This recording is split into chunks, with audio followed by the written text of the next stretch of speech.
ஒரு சொகுசு கப்பல்ல பிரயாணம் பண்ணிட்டு இருக்காங்க. அவங்க எல்லாம் ரொம்ப மன மகிழ்ச்சியா இருப்பாங்க இல்லையா? அப்படியே ஒரு மன மகிழ்ச்சியா டிராவல் பண்ணிட்டே இருக்காங்க.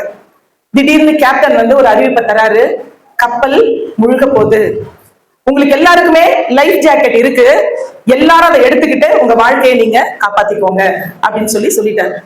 ஆனா அங்க யாருக்குமே அந்த லைஃப் ஜாக்கெட்டை எப்படி பயன்படுத்துறதுன்னு தெரியல.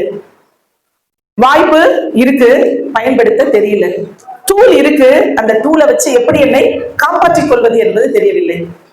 வேர்ல்ட் ஹெல்த் ஆர்கனைசேஷன் ஒரு அறிவிப்பு கொடுத்திருக்கு, ஆண்டுதோறும் பல ஆயிரம் மக்கள் எதிர்பாராத விதமாக இறந்து கொண்டிருக்கிறார்கள். That means life is uncertain. இன்னைக்கு இருக்கிறோம், இந்த நிமிடம் இருக்கிறோம், அடுத்த நிமிடம் இருப்போமான்னு தெரியாது. லைஃப் வந்து நமக்கு நிரந்தரமற்றது என்று வேர்ல்ட் ஹெல்த் ஆர்கனைசேஷன் நமக்கு அறிவுறுத்துது. பிஹேவியரல் ஸ்டடி ஒரு ரிசர்ச்ல சொல்றாங்க, 80% ஆஃப் த பீப்புள் தங்களோட வாழ்க்கையில எல்லாத்தையும் போஸ்ட்போன் பண்றாங்க. ப்ரோக்ராஸ்டினேஷன் சொல்லுவாங்க, தள்ளி போடுதல், அப்புறம் பாத்துக்கலாம், இன்னும் டைம் இருக்கு பாத்துக்கலாம் அப்படின்னு சொல்லிட்டு அறியாமையிலே தன்னுடைய வாழ்க்கை இன்னும் பல ஆண்டுகள் இருக்கிறது என்று நினைத்து தள்ளி போட்டுக் கொண்டிருக்கிறார்கள் என்று சொல்கிறது. இப்ப இந்த ஷிப்ல எல்லாம் பண்ணிட்டு இருந்தாங்க, எல்லாரும் எப்படி இருந்தாங்க? தள்ளி போட்டிருக்காங்க. நான் கப்பல்ல பிரயாணம் பண்ண போறேன், அப்ப எனக்கு பாதுகாப்பு வேணும், லைஃப் ஜாக்கெட்டை எப்படி நான் பயன்படுத்தணும் தெரிஞ்சு அவங்க ஏறி இருக்கணும். அதற்கான ப்ரிப்பரேஷனே இல்லாம கப்பல் ஏறி உட்கார்ந்துட்டாங்க ஜாலியா. சோ அவங்களுடைய பயணம் தொடர்ந்தது. ஆனா அவங்களுக்கு ஒரு பிரச்சனை வரும்பொழுது அதற்கான டூலும் கையில இருக்கு, அதை பயன்படுத்த தெரியல. பிரியமான சகோதர சகோதரிகளை, நம்முடைய வாழ்க்கையிலும் இப்படிப்பட்ட அன்சர்டைன் லைஃப்ல தான் வாழ்ந்துட்டு இருக்கோம். எப்ப நம்ம வாழ்க்கை எப்படி அப்சைட் டவுன் ஆகும் நமக்கு தெரியாது. ஆனால் அந்த அப்சைட் டவுன் ஆகும்போது நம்மளை பாதுகாத்துக் கொள்ள கர்த்தர் நமக்கு ஒரு டூலை கொடுத்திருக்கிறார். அந்த டூலை பயன்படுத்த நம்ம ஆயத்தமா இருக்கிறோமா?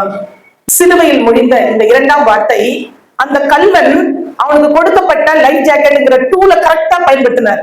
அவர் வாழ்க்கையில மிகப்பெரிய ரட்சிப்பை பெற்றுக்கொண்டார்.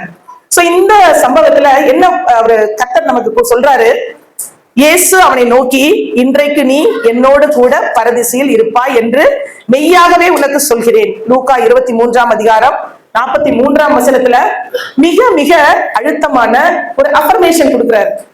இந்த நாளில் நம் வாழ்க்கையில் கர்த்தர் இப்படிப்பட்ட வார்த்தையை கொடுப்பாரா? அதற்கு நம்ம ஆயத்தமா இருக்கிறோமா? இங்க 3 லைஃப் ஜாக்கெட்டை பத்தி நம்ம பார்க்கலாம். இந்த ஃபர்ஸ்ட் ஒன், வாய்ப்பு என்கிற லைஃப் ஜாக்கெட். எத்தனையோ பேர் சிலுவையில மரித்தார்கள், ஆனா இந்த 2 கல்வர்களுக்கு தான் வாய்ப்பு கிடைச்சது இயேசுவோடு கூட மரிப்பதற்கு.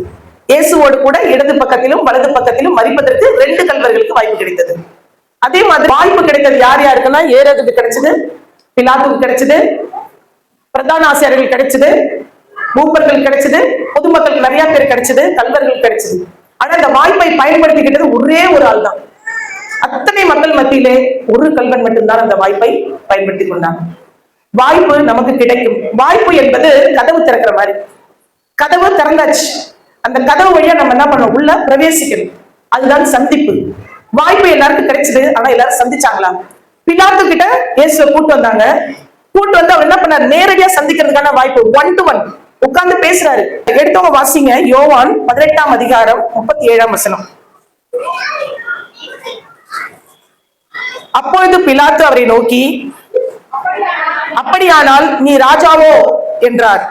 இயேசு அதற்கு பிரதியுத்தரமாக, நீர் சொல்கிறபடிதான், நான் ராஜாதான் அப்படின்னு சொல்றாரு. அதுக்கப்புறம் சத்தியத்தை குறித்து சாட்சி கொடுக்க பிறந்தேன். அப்ப என்ன சொல்றாரு? நீ ராஜாவான்னு கேட்டதுக்கு நான் ராஜாதான், ஆனா என்னோட பர்பஸ் என்ன, நான் பிறந்ததுக்கான நோக்கம் என்னங்கிறது அடுத்த லைன்ல சொல்றாரு. நான் சத்தியத்தை குறித்து சாட்சி கொடுக்க பிறந்தேன், இதற்காகவே இந்த உலகத்தில் வந்தேன். சத்தியவான் எவனும் என் சத்தத்தை கேட்கிறான் என்றார். சத்தியவான் எவனும் என் சத்தத்தை கேட்க. இது எல்லாருக்கும் புரியுது இல்லையா? ரொம்ப எளிமையா தான் பேசியிருக்கிறார். நமக்கே புரியும் போது ஒரு ஆளுநருக்கு புரியாம இருக்காது இல்லையா? ஆனா அந்த ஆளுநர் அடுத்து என்ன கேட்கிறார்? அடுத்த வசனத்தை படிங்க. அதற்கு பிலாத்து, சத்தியமாவது என்ன என்றான். எல்லாம் தெரியும், சிலருக்கு எல்லாம் புரியும், அவங்களுக்கு புரிய வைக்கவே முடியாது. புரியாதவங்களுக்கு ஈஸியா புரிய வச்சிடலாம். ஆனா எல்லாம் புரிஞ்சவங்களுக்கு என்ன சொன்னாலும் புரிஞ்சுக்க அவங்க விரும்பல. இவர் கர்த்தர் இயேசு கிறிஸ்து எப்படிப்பட்டவர் புரிஞ்சிருக்கு, ஆனா அது அவரால் என்ன பண்ண முடியல, உணர முடியல. ரெண்டுத்துக்கும் நிறைய வித்தியாசம் இருக்கு.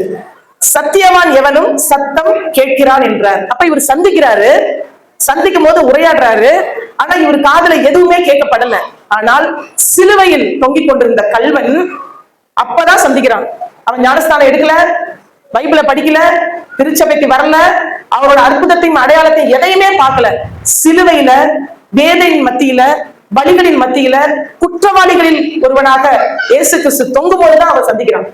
அந்த இடத்துல அவன் சந்திக்கும் பொழுது முதல் வார்த்தை, பிதாவே இவர்களை மன்னியும் சொன்ன அந்த வார்த்தை தான் அவன் கேட்டிருக்கான். வேற எதுவுமே கேட்டதில்லை. சுத்தி இருந்த மொத்த கூட்டமும் அவரை நிந்திச்சுட்டு இருக்காங்க, கேலி பண்றாங்க, கிண்டல் பண்றாங்க. நீ ராஜாவா இருந்தா கீழே இறங்கு, நீ உலகத்தெல்லாம் ரட்சித்தியே, உன்னை நீ ரட்சித்துக்க முடியாதா, நீ தேவனுடைய குமாரன்றிய, உன்ன பிரியமா இருந்தா கர்த்தர் உன்னை கீழே இறக்க சொல்லி கிண்டல் பண்றாங்க.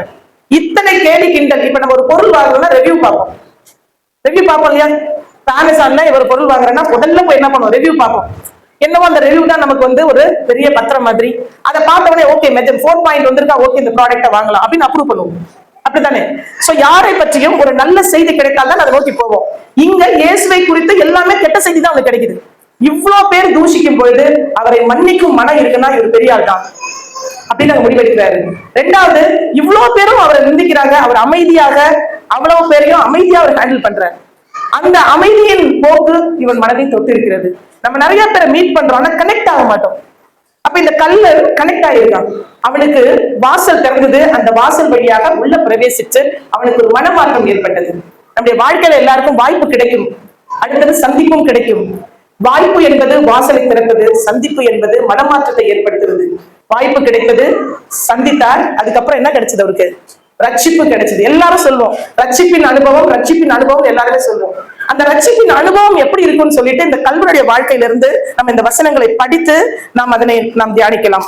லூக்கா 23 அதிகாரம் 39 வசனம் வாசிங்க. குற்றவாளிகளில் ஒருவன், நீ கிறிஸ்துவானால் உன்னையும் எங்களையும் ரட்சித்துக்கொள் என்று அவரை இகழ்ந்தான். நீ கிறிஸ்துவானால் உன்னையும் எங்களையும் ரட்சித்துக்கொள் என்று இழந்தான். அதுக்கு ரெண்டாவது அவன் என்ன பதில் சொல்றான் பாருங்க. 40வது வசனம் படிங்க. மற்றவன் அவனை நோக்கி, இந்த ஆக்கினைக்கு உட்பட்டவனாய் இருந்தும் தேவனுக்கு பயப்படுகிறது இல்லையா? இப்ப என்னாச்சு? மரணம் உன் கை பக்கத்துல வந்துருச்சு. இந்த மரண தருவாயில கூட உனக்கு பயம் இல்லையா? இந்த நேரத்துல கூட உனக்கு மனமாற்றம் இல்லையான்னு ஒரு கேள்வியை எடுத்து எச்சரிக்கிறான்.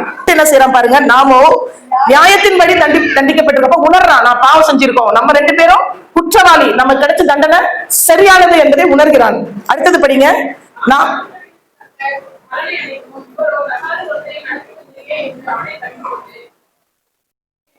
இந்த இடத்துல அவன் எச்சரிக்கிறான், அவனுக்கு அட்வைஸ் பண்றான், தான் பாவத்தை ஒப்புக்கிறான். அடுத்து இயேசு கிறிஸ்து கிட்ட எந்த பாவமும் இல்லைங்கிற அறிக்கை செய்கிறான். இதுதான் ரட்சிப்பின் அனுபவம்.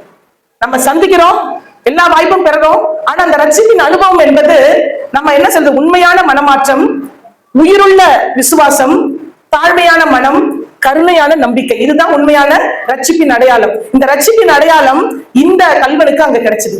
அதான் வெளிப்படுத்துறான். வெளிப்படுத்திட்டு அடுத்து என்ன சொல்றான்? கடவுள்கிட்ட நோக்கி,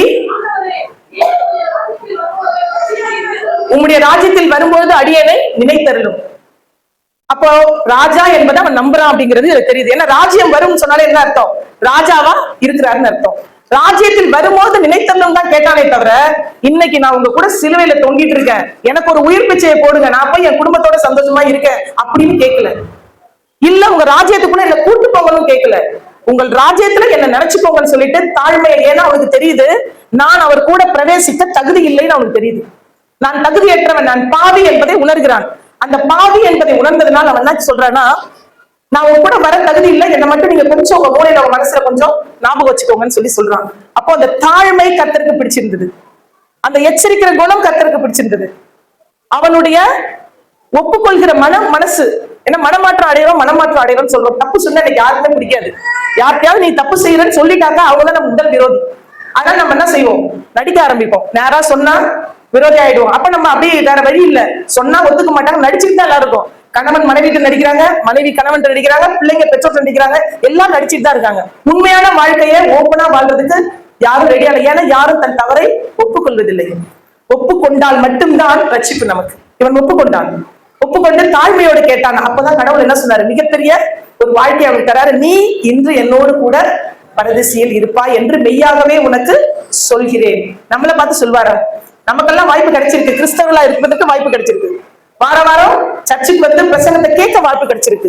பைபிள் நம்ம கையில இருக்கு, படிக்க வாய்ப்பு கிடைச்சிருக்கு. இயேசுவை சந்திக்க வாய்ப்பு கிடைச்சிருக்கு. நிறைய கஷ்டத்து நேரத்துல நமக்கு நம்மளோட ஜெபத்தை கேட்டு எவ்வளவோ நன்மைகள் நம்ம பெற்றிருக்கோம். அப்ப சந்திச்சு அவருக்கு நன்றி சொல்லியிருக்கோம். அந்த நன்றி சொல்லி முடிச்சுட்டு அடுத்த தப்பு செய்வோம், அடுத்து போய் அழுவோம். ஏன்னா மன்னிக்கிற தேவன் இல்ல, அவர் ஈஸியா மன்னிப்பார். ஆனால்தான் நம்ம கிறிஸ்தவர்கள் எல்லாத்தையும் கிராண்டட் மாதிரி எடுத்துக்கிறோம். ஒவ்வொரு வாட்டி தப்பு செஞ்சுட்டு மன்னிப்பு கேட்டா மன்னிச்சிருவாரு, அதுக்கப்புறம் நம்ம திருப்பி பழைய வாழ்க்கைக்கு திரும்பலாம் அப்படின்னு நினைச்சிட்டு இருக்கோம். நமக்கு இறுதி வாய்ப்பு, நமக்கு 3 லைஃப் ஜாக்கெட்: வாய்ப்பு, சந்திப்பு, ரட்சிப்பு. இது இறுதி வாய்ப்பு. 3ஆம் உலக போர் நடந்துட்டு இருக்கு. எப்ப நம்ம வாழ்க்கை எப்படி மாறும்னே தெரியாது. நொடிக்கு நொடிக்கு திருப்பங்களோட வாழ்ந்துட்டு இருக்கோம் பிரியமானவர்களே. அங்க போடுற குண்டு இங்க எப்ப வந்து விழும் நமக்கு தெரியாது. சோ பைபிள்ல சொல்லப்பட்ட அத்தனை காரியங்களும் நடந்து கொண்டிருக்கிறது. இந்த இறுதி வாய்ப்பை எப்படி கல்வன் பயன்படுத்தி கொண்டானோ அதே மாதிரி நம்முடைய வாழ்க்கையிலும் கிடைத்த வாய்ப்புகளை சரியாக பயன்படுத்தி கொண்டால் மட்டும்தான் நம்மளுடைய ஷிப்ல அந்த பயணம் சந்தோஷமா போய் ரீச் ஆக முடியும். நம்முடைய பயணமே என்ன? கிறிஸ்துவ பயணமே 2ஆம் வருகைக்குள்ளாக இயேசுடைய 2ஆம் வருகையை நம்ம எதிர்கொண்டு நம்ம பரலோக ராஜ்யத்திலே பிரவேசிப்பதுதான். அந்த பரலோக ராஜ்யத்திலே பிரவேசிக்கணும்னே தெரியாத ஒரு மனிதன் பிரவேசித்தான் என்றால் பரலோக ராஜ்யத்தை குறித்து பிறந்தது முதல் தெரிந்து கொண்ட நாம் எப்படிப்பட்ட ஒரு வாழ்க்கையை வாழ வேண்டும் என்று நாம் இந்த நாளிலே சிந்தித்து பார்க்க அழைக்கப்படுகிறோம். காலம் மிக சிறியது, கர்த்தர் மட்டுமே நிரந்தரமானவர். நமக்கு பைபிள் என்ற லைஃப் ஜாக்கெட் நம்ம கையில இருக்கு. இதை படித்து கர்த்தரை முழுமையாய் உணர்ந்து நம் வாழ்க்கையில் சொந்த ரட்சகராக நம்ம ஏற்றுக்கொள்ளும் பொழுது கர்த்தர் நமக்கு மிகப்பெரிய ஒரு ஆசீர்வாதத்தை கொடுப்பார். நம்மளே சொல்லிக்கலாமா? நாம் கர்த்தரோடு கூட எங்க இருப்போம்? பரதேசியில் இருப்போம். ஏதேனும் ஒரு தோட்டத்தை படைச்சாரு, அதே மாதிரிதான் பரதேசிங்கிறது ஒரு அழகான தோட்டம். ஏதேன் தோட்டம் பூமியில இருந்தது. கர்த்தருக்கும் மனிதனுக்கும் ஒரு நல்ல உறவு இருந்தது. பாவம் எல்லாம் பிரிச்சிருச்சு. திருப்பியும் கர்த்தரோட இணைக்க ஒரே ஒரு வாய்ப்பு சிலுவை. சிலுவையில போகும்போது நமக்கு ஒரு ரட்சிப்பு கிடைக்கும். அந்த ரட்சிப்பு எங்க கொண்டு போகும்? நம்மள திருப்பி அந்த அழகான தோட்டம், பரதேசிங்கிற ஒரு அழகான தோட்டத்துக்குள்ளாக நம்ம அழைத்து செல்லும். அப்படிப்பட்ட தோட்டத்துக்குள் பிரவேசிக்க கர்த்தர் தாமே நம்மை வழிநடத்துவாராக. ஆமென்.